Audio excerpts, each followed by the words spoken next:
你和皇公子就有了逃脫的希望。只是，這醜話要不要告訴舒公主？還是先瞞他一陣為好，少一個人知道，少一份風險。更何況，萬一事情敗露，我和子歇是死活都豁出去了，但絕不能連累了舒姐姐。妹妹，你真的想好了？好妹妹，这下可好了，姐姐这七上八下的心也算是掉到井底。我知道你一直为你娘亲的身份所困擾，但是你想想，你我畢竟與他人不同，即便你跟我隨應，我絕非會把你看成卑賤女子，你我依舊是好姐妹。將來你的兒女就是秦國的公子公主，血統尊貴，一生無憂。姐姐，此刻我就是想離開這兒。什麼血統尊貴，一生無憂，我已經顧不上了。不管怎樣，你想通了就好。我會去母後處向她挑明此事的。什麼？你要芈月做你的陪嫁？你是真的糊塗懵懂，還是故意來惹惱我？母後既然願意傾其後宮珍寶送舒兒出嫁，為何一提芈月二字就斷然回絕？不要問那麼多，不行，就是不行。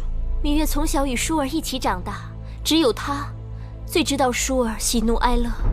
秦國路途遙遙，若有芈月，也能減少舒兒的思鄉之痛。正是因為我疼你，楚國的任何東西我都不會說個不字，但只有芈月，我不能撒手。芈月與皇公子婚事未成，楚宮內外早已議論。既然母後不想讓她在楚宮出嫁，那就讓她陪我去秦國，也可免了是非與眾人的猜疑。不管外人說什麼，我主意已定。難道母後一心想讓她死在宮中？你是我的親生女兒，別人說三道四也就罷了，你怎麼這般不知好歹啊？舒公主錯怪了微後，微後所做的每件事情都是為了公主好。既然是為了舒兒，那就幫舒兒解開心頭之謎。從小只知道母後慈愛，對待宮中其他公子公主也恩威並重，寬嚴有度，為何只有對待芈月如此的刻毒刁難？芈月的娘親與母後的嫌隙，那是多年之前的事情了。她的娘親去世，再大的怨恨也該煙消雲散。難道連恩怨也要母債子還嗎？事情並非像公主想的那樣。那是怎樣？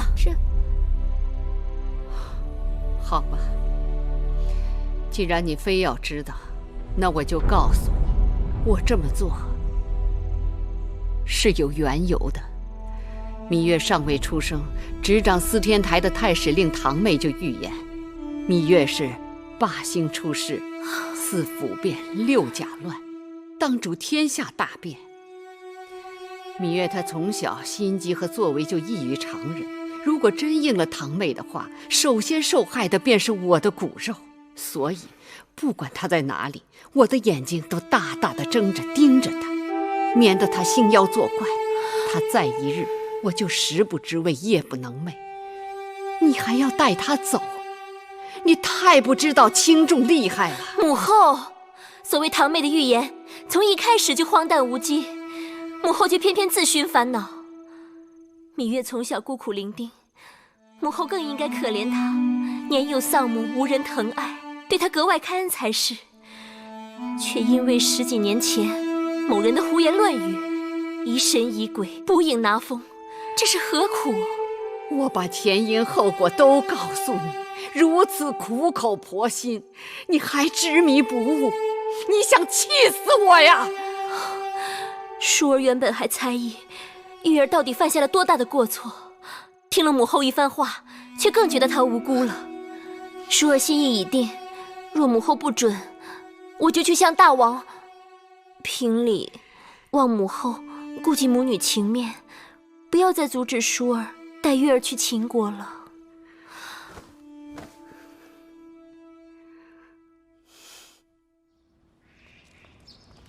今日我陪舒公主去看嫁妆，那些珍珠宝贝差点把我的眼睛晃瞎了。你呀，真没见识。去年我在威后那儿伺候的时候，跟着戴毛姑姑去过一趟方府。你知道方府吗？当然知道，那是宫里头专门藏宝贝的地方。我在那儿看到不少好东西呢。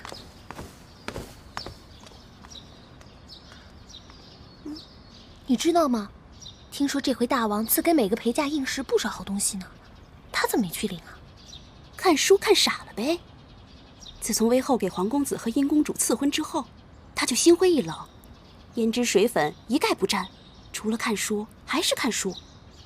用不上的东西，给咱们俩。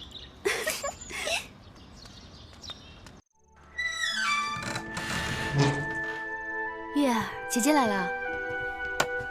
我经過你的屋子，看到里面还有光亮。都这么晚了，怎么还不睡呀？我想再看一会儿书。不就是一部兵书吗？女儿家又不带兵打仗，看它做什么？反正心里头闷着，正好拿它解烦。上次月花台中毒，你的身子一直没有好利落，当心再倒下。知道了。那我先去睡了。好，你也早点歇息吧。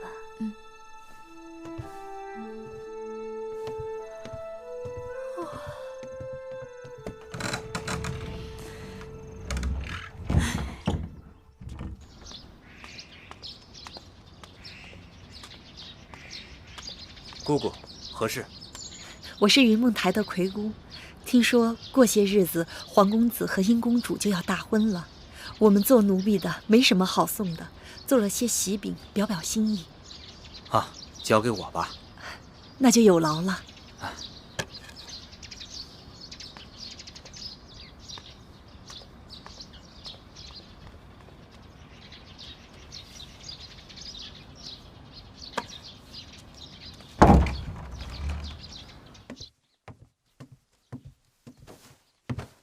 公子，这是云梦台的姑姑送来的喜饼，放着吧。